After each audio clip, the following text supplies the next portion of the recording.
fools. Got that fire inside, we're rising up to shine. This is our time, yeah, we're feeling so divine. Oh, we're thriving, we'll be thriving, bold and free. Women owning midlife, just you wait and see. Dance through the changes with a heart so strong. This is our anthem, come and sing along. Hello, my friends, and welcome back to Not Your Mother's Midlife. I am your host, Johanna, and today we are talking about belly fat, specifically why it shows up in perimenopause and menopause, even when you feel like you are doing everything right, and why so much of the advice we've been following for years is actually making it worse. Yes. Okay, so let's start at the beginning because I think it helps to actually understand what we're dealing with before we talk about what to do about it. Not all fat is the same. The fat that tends to show up around our middles during menopause and perimenopause is called visceral fat. Visceral fat sits deep inside the abdominal cavity, wrapping around your organs, your liver, your intestines, your stomach. It's not just sitting there passively like baby fat, soft, cute little baby fat. It's metabolically active, which means it's doing things, releasing inflammatory compounds, messing with hormone signaling, driving insulin resistance, affecting cardiovascular health.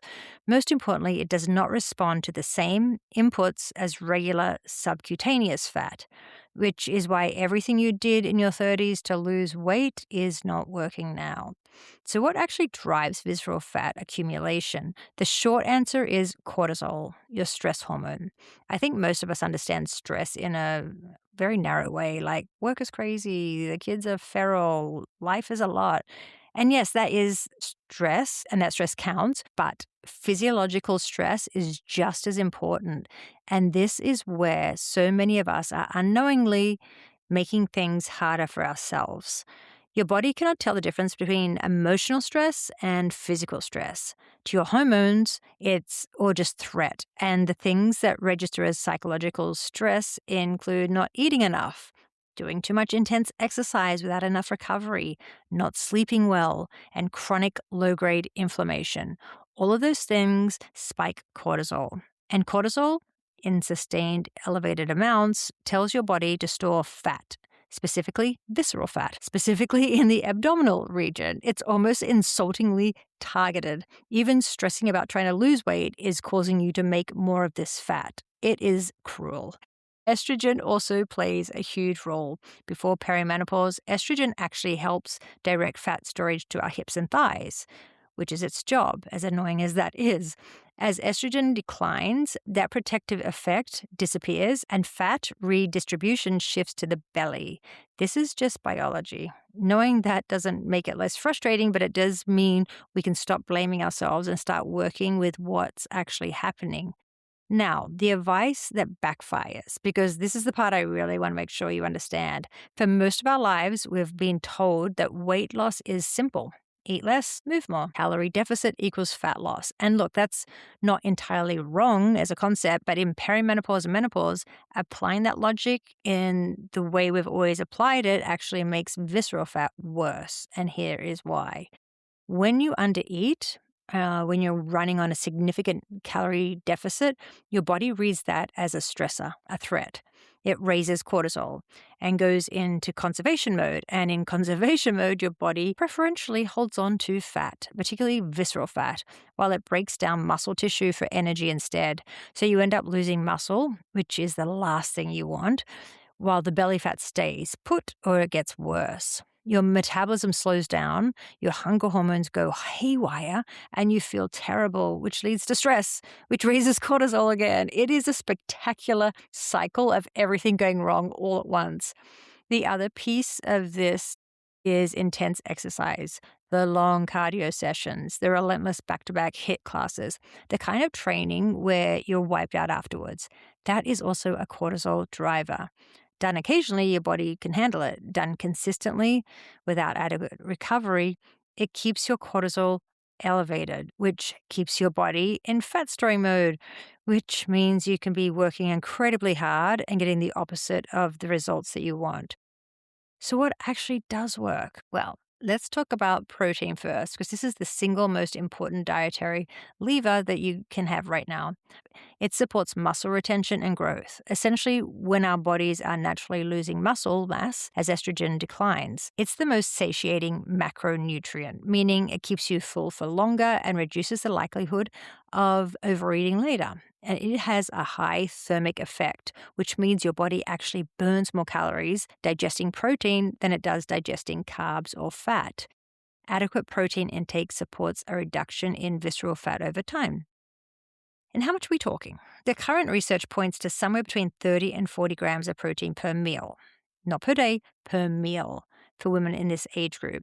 That's higher than most of us have been eating, I know, and it might sound like a lot, but to give you a sense of what that really looks like, just think of a palm-sized piece of chicken breast. That's about 30 grams. 2 large eggs with some Greek yogurt gets you there. A good protein shake can hit 25 to 35 grams, depending on what one you're using. So it's doable, but you do have to be intentional about it. And this brings me to something called protein preloading, which is one of the most practical strategies going around right now. The idea is very simple. Eat your protein first, before the vegetables, before the rice, before anything else on your plate. Eat the protein first. And what this does is start signaling to your body that it's satiated early in the meal. It stabilizes your blood sugar response to everything else you're about to eat. Research on this approach shows it supports better body composition outcomes, particularly around the midsection over time. So if a plate arrives or you just make your meal and you put it on the table, you eat your chicken, you eat your fish, you eat your eggs, whatever your protein is, eat that first, and then you can move on to your vegetables. Then whatever else is left on your plate, like your potatoes or whatever, your corn, you eat that last. It's not that complicated. It doesn't require tracking. It doesn't require an app. It just requires a bit of mental reframing around the order in which you eat the food off your plate. Some people find it helpful to also start the day with protein before anything else, like before you have your coffee, if you can manage that, but definitely before carbohydrates. This sets your blood sugar up for the day and reduces the cortisol spike that often happens when we skip breakfast or eat something high in carbs first thing in the morning. This isn't complicated. A protein-forward breakfast doesn't have to be boring and doesn't have to be elaborate. Just Greek yogurt with some nuts or eggs in any form. A protein smoothies, just something that gets you to that 30 plus gram mark before you do anything else in the day. Now let's talk about movement, because the advice here is probably different to what you've been following. As I mentioned, chronic high-intensity exercise is not your friend right now if you are dealing with elevated cortisol and visceral fat. That doesn't mean never doing anything intense. It just means that intensity should not be your default. It shouldn't be the thing you're going to do every single day. It should just be occasional, and you should be well recovered from it before you do it again. And it shouldn't be your primary mode of exercise or movement. So what should be your primary mode? 2 things: resistance training and walking. We've spoken about this many times. Resistance training first. Building and maintaining muscles is probably the single most important long-term investment that you can make for your metabolism after age 40. Muscle is metabolically expensive. Your body burns calories just keeping muscle tissue alive and functioning, even at complete rest. So the more muscle you have, the higher your resting metabolic rate. This is why 2 people can eat the same amount and have completely different metabolic outcomes based on their muscle mass. Losing muscle, which happens naturally as estrogen declines, which is accelerated by undereating and overtraining, is one of the primary drivers of metabolic slowdown in midlife. Rebuilding and preserving it is how you reverse that. And you don't need to be doing anything extreme. 2 to 3 sessions a week of proper resistance training where you're actually challenging the muscles with weights that feel hard by their last couple of reps is enough to make a significant difference. And you don't need a gym necessarily, though that helps, but you do need progressive resistance. Endless light weights and high reps isn't going to build muscle. You need to actually challenge the tissue.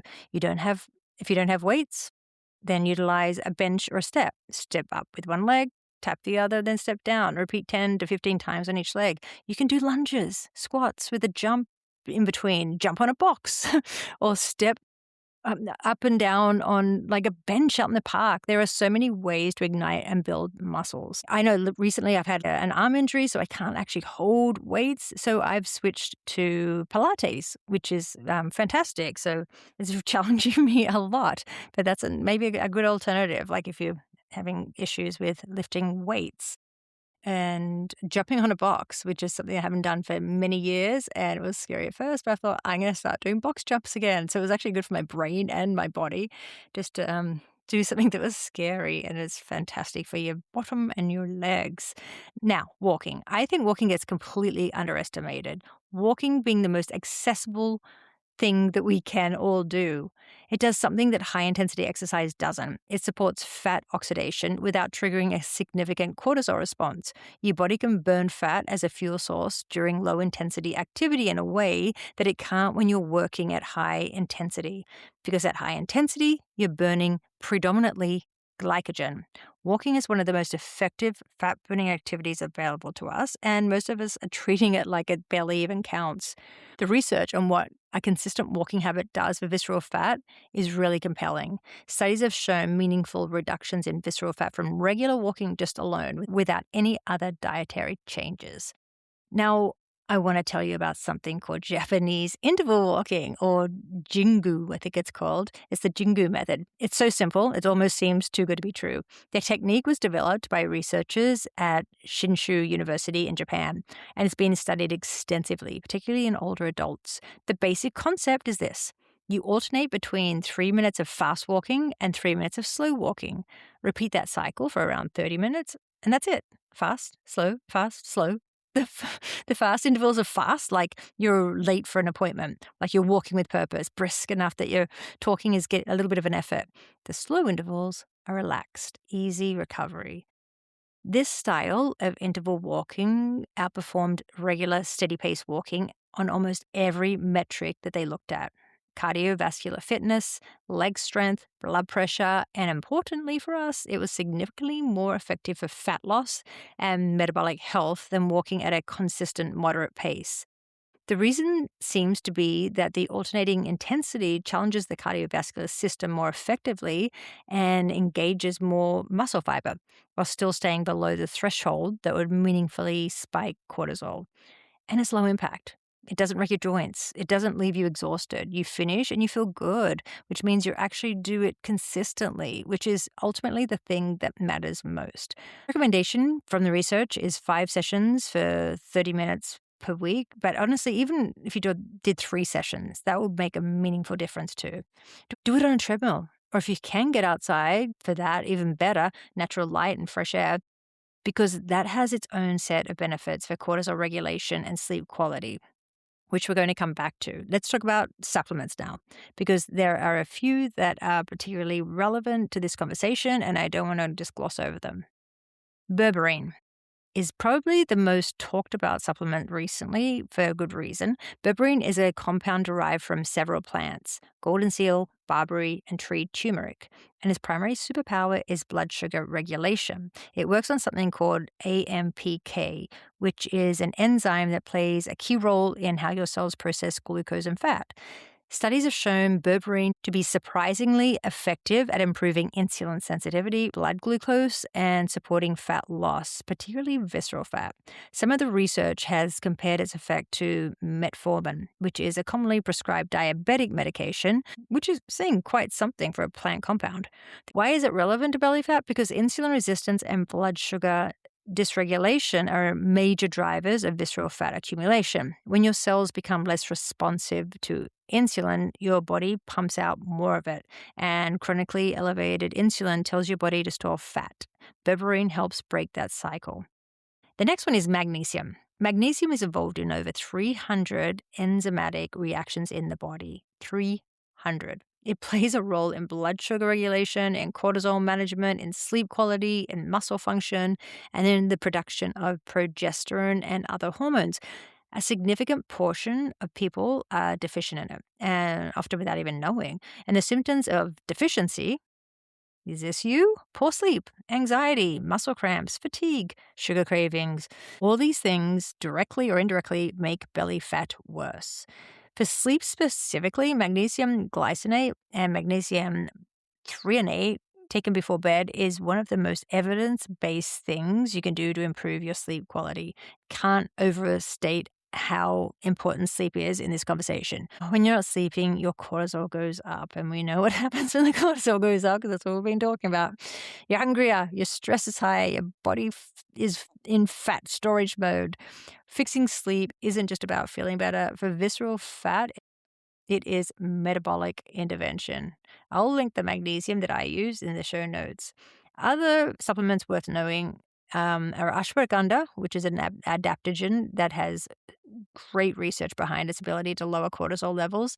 Another great one is omega-3 fatty acids, which support inflammation reduction. There's a really delicious one that we get, omega-3 fatty acid fish oil, which is lemon flavor. It also comes in orange flavor that I get from Sprouts, or just find it in any of your natural grocers. It's really yummy. It's like a little treat.